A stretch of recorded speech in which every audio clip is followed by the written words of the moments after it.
Film dimulai dengan ringkasan teks tentang bagaimana manusia mendominasi planet ini selama ribuan tahun, tetapi kesombongan mereka menyebabkan kehancuran. Sebuah virus buatan manusia itu sendiri memunculkan spesies monyet yang cerdas, tetapi memiliki efek sebaliknya pada manusia, merampas kecerdasan dan kemampuan bicara mereka. Saat kera dan manusia berjuang untuk hidup berdampingan, seekor kera bernama Caesar bangkit menjadi tokoh utama dan mengorbankan segalanya untuk kaumnya. Adegan kemudian beralih ke pemakaman Caesar, di mana teman-temannya menempatkan bunga kepadanya dan menyalakan kayu bakar untuk menghormatinya. Beberapa abad kemudian, kera telah membentuk klan-klan yang berbeda di seluruh planet. Kita melihat tiga kera muda, yaitu Noah, Sona, dan Anaya, memulai pencarian untuk menemukan telur elang untuk ritual ikatan. Mereka berasal dari klan elang yang merayakan festival di mana para pemuda diuji. Mereka harus mengambil telur elang dari sarang, tetapi hanya boleh mengambil 2 jika ada 3. Telur tersebut kemudian dirawat sampai burung-burung tumbuh dewasa dan dilatih untuk berburu. Trio tersebut mencapai titik tertinggi di hutan. Mereka menemukan sarang dengan 3 telur, tetapi karena mereka hanya boleh mengambil 2, Noah harus menemukan telur ketiga untuk dirinya sendiri. Dia kemudian memanjat tebing berikutnya di mana terdapat sarang elang matahari. Dan saat dia mengambil telur, induk elang menyerang, menyebabkan dia jatuh. Untungnya Noah berhasil berpegangan. Dalam perjalanan pulang, mereka menyadari kuda-kuda mereka ketakutan dan selimut Noah hilang. Menyadari ada seseorang di dekat mereka, mereka mengikuti jejak ke terowongan kereta api di mana mereka menemukan selimut tergantung. Sona dengan berani mengambilnya dan lalu mereka pun melarikan diri. Ada aturan lama di suku tersebut bahwa tidak ada kera yang boleh melewati terowongan karena mereka takut bertemu dengan manusia yang mereka sebut sebagai Eko. Trio tersebut segera kembali ke desa mereka di mana ayah Noah yaitu Coro menjabat sebagai kepala suku. Seluruh klan hidup di atas perancah kayu yang dibangun di atas tiang listrik. Noah memanjat ke atas untuk menemui ayahnya dan menempatkan telur di sarang. Saat mereka mengobrol, Coro melihat darah manusia di selimut Noah dan bertanya apakah dia melintasi terowongan. Ini menakuti Noah muda, tetapi dia berbohong bahwa dia tidak melewatinya. Coro kemudian menyerahkan selimut itu kepada putra sulungnya, memerintahkannya untuk menemukan sumber darah tersebut. Malam itu, Noah mendengar suara di tempat penyimpanan ikan dan menemukan seorang gadis manusia bersembunyi di sana. Dia mencoba mendekatinya, tetapi gadis itu mendorongnya dan lari ke hutan. Ini secara tidak sengaja memecahkan telur elang yang dibawa Noah di dalam kantongnya. Khawatir, Noah bertemu dengan teman-temannya dan berkata bahwa dia perlu menemukan telur lain sebelum matahari terbit. Mereka menawarkan untuk menunda ritual mereka untuk mendukungnya, tetapi Noah bersikeras untuk menemukan telur pengganti malam itu juga. Noah tidak menemukan telur, tetapi dia mendengar keributan di kejauhan. Saat menuju ke arah itu, dia terkejut menemukan tubuh kera yang mati, yang mengenakan topeng dan baju besi. Tiba-tiba, saudaranya yang terluka muncul dan memperingatkannya bahwa para penyerang akan datang.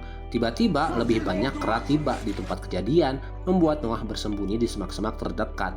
Silva, komandan kera bertopeng, marah melihat pasukannya mati. Dia juga melihat darah manusia di selimut yang dibawa saudaranya sebelumnya. Ternyata mereka sedang mengejar seorang gadis yang darahnya ada di selimut tersebut. Sayangnya, Silva juga menemukan kuda Noah dan memukulnya dengan tongkat listrik, berharap itu akan membawa mereka ke desa Noah. Noah mengikuti mereka dengan berlari. Saat Noah kembali, dia terkejut menemukan seluruh desa dalam keadaan terbakar. Para kera bertopeng menangkap anggota klannya sambil terus meneriakkan kata-kata untuk Caesar. Noah yang ketakutan memanjat perancah yang terbakar untuk menyelamatkan ayahnya. Sayangnya, Silva melihatnya dan mulai mengejarnya. Noah berhasil membebaskan elang-elang itu, tetapi tidak bisa menyelamatkan ayahnya dari komandan yang kuat. Coro mati dengan cara yang menyakitkan, sementara Noah dilempar dari menara. Keesokan paginya, dia sadar dan menemukan desa tersebut hancur total. Noah dengan menangis mengubur tubuh ayahnya sambil berjanji untuk membalaskan kematiannya. Dia kemudian berusaha mencari anggota klannya yang lain sendirian, tapi tiba-tiba elang Coro muncul kembali. Jadi dia naik kudanya dan mulai mengikutinya. Untuk pertama kalinya, Noah melewati terowongan terlarang dan muncul di sisi lain. Dia terkejut menemukan tempat tersebut penuh dengan gedung-gedung tinggi di mana manusia dulu tinggal. Meskipun tahu bahwa tempat itu tidak aman, Noah terus maju. Sesekali dia berhenti untuk beristirahat dan makan apa saja yang bisa dia temukan. Keesokan paginya, elang coro muncul kembali dan Noah mencoba terhubung dengannya menggunakan nyanyian yang diajarkan ayahnya. Namun burung itu menolak otoritasnya dan mencakar lengannya sebelum terbang tinggi. Noah mengejarnya ke dalam hutan lebat, di mana ia melihat asap. Tiba-tiba ia jatuh melalui atap kaca ke dalam perangkap. Noah dengan cepat membebaskan diri, kemudian ia bertemu dengan orang utan tersembunyi bernama Roka. Awalnya Roka salah mengira Noah sebagai tentara bertopeng karena dia membawa tongkat listrik. Namun ketika Noah menjelaskan seluruh kesulitannya, Roka menyadari bahwa ia bukan musuh. Orang utan tersebut kemudian mengungkapkan bahwa sukunya sendiri baru-baru ini dihancurkan oleh kera bertopeng. Dia selamat dengan bersembunyi di bawah tanah, di mana dia membangun pemukiman besar setelahnya. Roka menunjukkan lokasi bukunya kepada Noah, sesuatu yang belum pernah dilihat oleh kera muda itu. Dia kemudian menjelaskan bahwa dia adalah bagian dari Ordo Caesar, sebuah kelompok yang didedikasikan untuk ajaran Caesar sejati. Ajaran ini membentuk dasar dari banyak hukum yang telah diwariskan dari generasi ke generasi. Sayangnya, Roka sekarang adalah satu-satunya anggota Ordo yang masih hidup. Dia lebih lanjut mengungkapkan bahwa kera bertopeng menyalahgunakan ajaran Caesar tersebut. Mereka melayani seorang tirani yang dikenal sebagai Proximus Caesar yang mulai menciptakan hukum-hukum baru. Roka mengklaim bahwa Caesar adalah leluhur besar yang percaya pada kekuatan dan persatuan kera, bukan kekerasan yang diajarkan oleh para penipu ini. Dia mengenang masa ketika manusia dan kera hidup berdampingan dengan damai, sebuah kepercayaan yang sangat dihargai oleh Caesar. Roka akhirnya memutuskan untuk membantu Noah menemukan klannya, dengan harapan Noah juga bisa menjadi bagian darinya. Mereka mendirikan kemah untuk makan apapun yang bisa mereka temukan sambil asyik berbicara. Tiba-tiba gadis itu muncul dan mengambil 2 buah. Noah mencoba bereaksi marah, tetapi Roka menghentikannya, menjelaskan bahwa gadis itu hanya lapar. Dia kemudian meminta kera muda itu untuk memberikan selimut. Awalnya Noah menolak karena selimut itu milik ibunya. Dia bahkan tidak tahu apakah dia akan bertemu ibunya lagi. Tetapi kemudian Roka mulai menceritakan tentang ajaran Caesar yang menekankan pentingnya belas kasih. Peristiwa ini mengubah pikiran Noah dan dia memberikan selimut itu kepada gadis tersebut. Roka kemudian memberi nama gadis itu Nova, seperti manusia yang pernah berteman dengan Caesar. Malam itu mereka tiba di sebuah observatorium. Noah melihat bintang-bintang melalui teleskop dan gadis itu mengikutinya dengan rasa takjub yang sama. Keesokan harinya, kera-kera tersebut melanjutkan perjalanan dan gadis itu memutuskan untuk mengikuti mereka. Mereka segera menemukan danau, tempat sekawanan zebra berkumpul.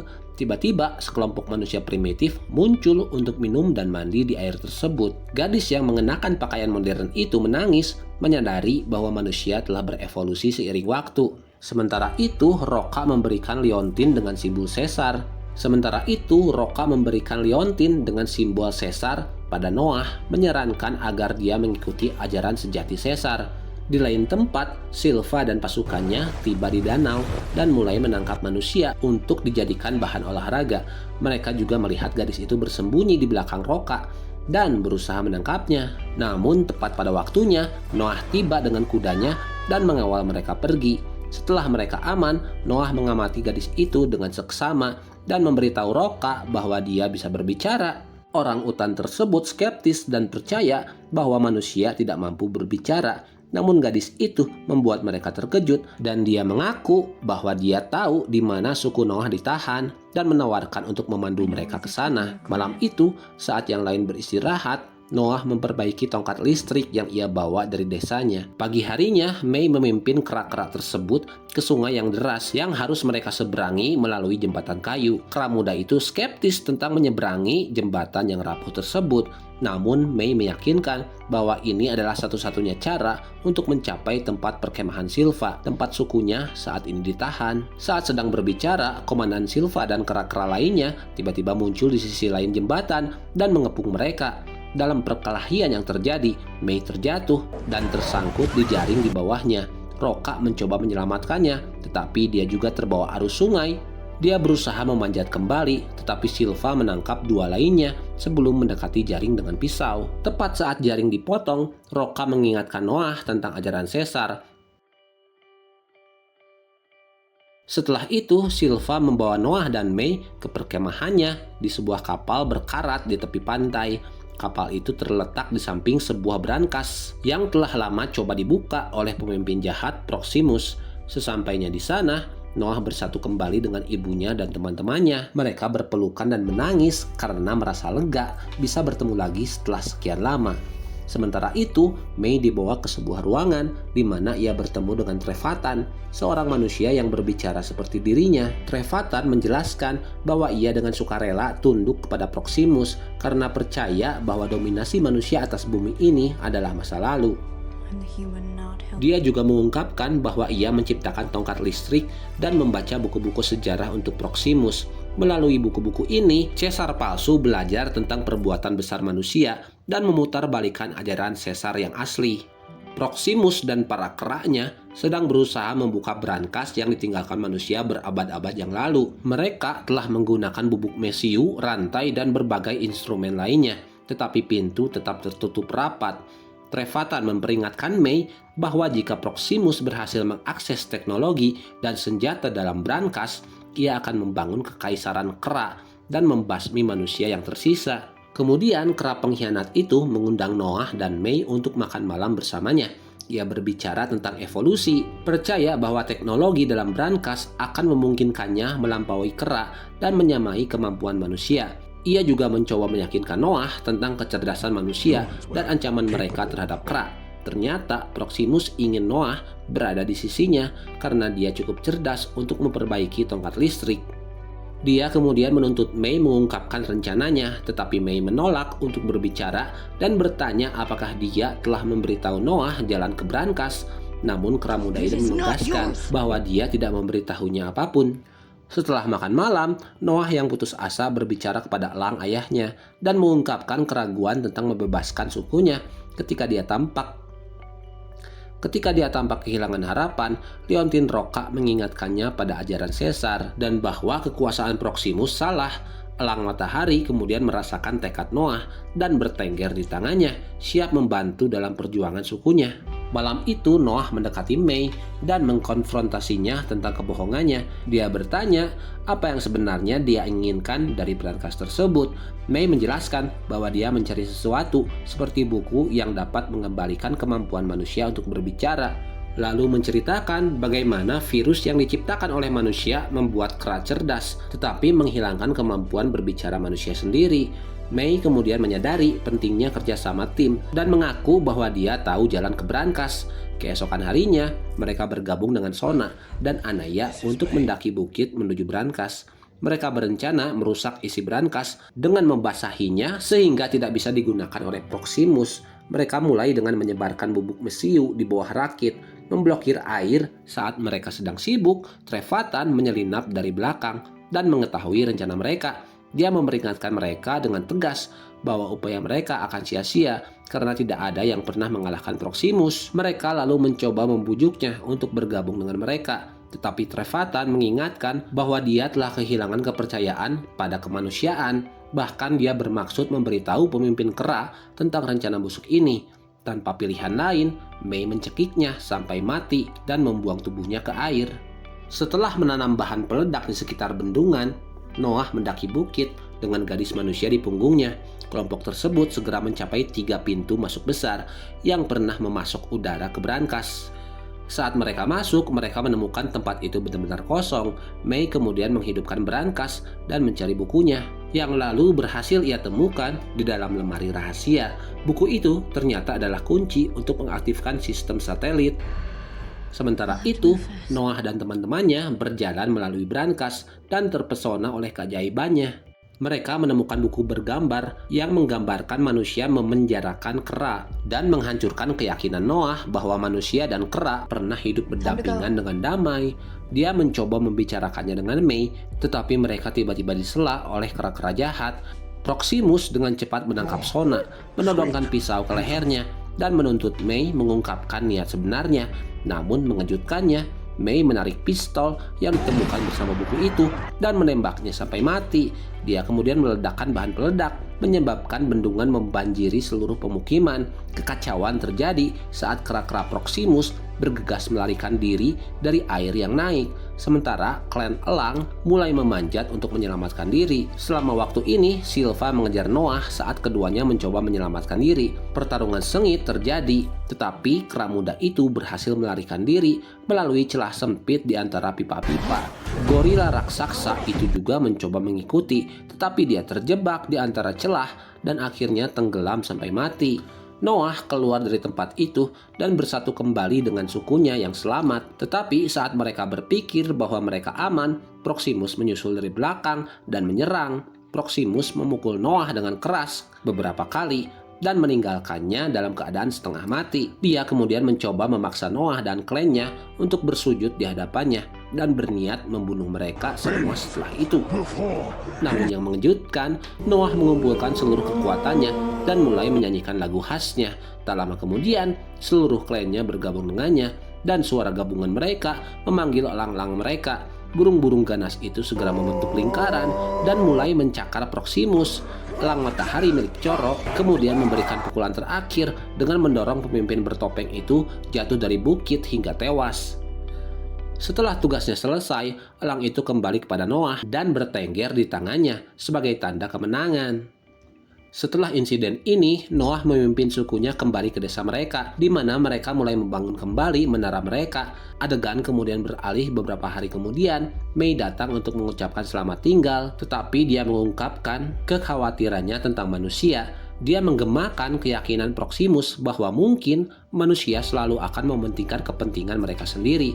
May mengakui bahwa tujuannya adalah membantu manusia untuk merebut kembali planet mereka. Tetapi Noah mempertanyakan apa artinya itu bagi para kera. Dia menyatakan keyakinan bahwa manusia pantas mendapatkan tempat mereka kembali. Tetapi kera muda itu berbicara tentang keadilan dan mengklaim bahwa kera akan kehilangan kemampuan berbicara lagi jika manusia mendapatkan kembali teknologi dan kebebasan mereka. Dia mengingat impian Roka tentang kera dan manusia yang hidup berdampingan dengan damai dan bertanya-tanya apakah itu bisa terwujud. May tersentuh oleh kata-katanya dan dia menyembunyikan senjata yang dia bawa di balik punggungnya. Ternyata dia datang untuk membunuhnya, tetapi berubah pikiran setelah menyadari kecerdasan Noah dan potensinya untuk mempertahankan kerajaan kera. Sebelum akhirnya berpisah, Noah memberikan liontin dengan tanda sesar kepada May dan mengingatkannya bahwa itu sangat istimewa. May menerimanya, berterima kasih padanya, dan menuju ke pangkalan stasiun satelit, di mana dia bertemu dengan manusia lain. Di sana dia disambut oleh seorang wanita bernama Corina. May menyerahkan kunci pengurai yang kemudian digunakan Corina dan timnya untuk mengaktifkan jaringan satelit yang memungkinkan mereka untuk menghubungi penyintas manusia lainnya di seluruh dunia. Lalu Noah membawa Sona ke observatorium di mana mereka menggunakan teleskop untuk melihat keajaiban di langit. Dan film pun tamat. Subscribe untuk film lainnya. Terima kasih telah menonton dan salam olahraga.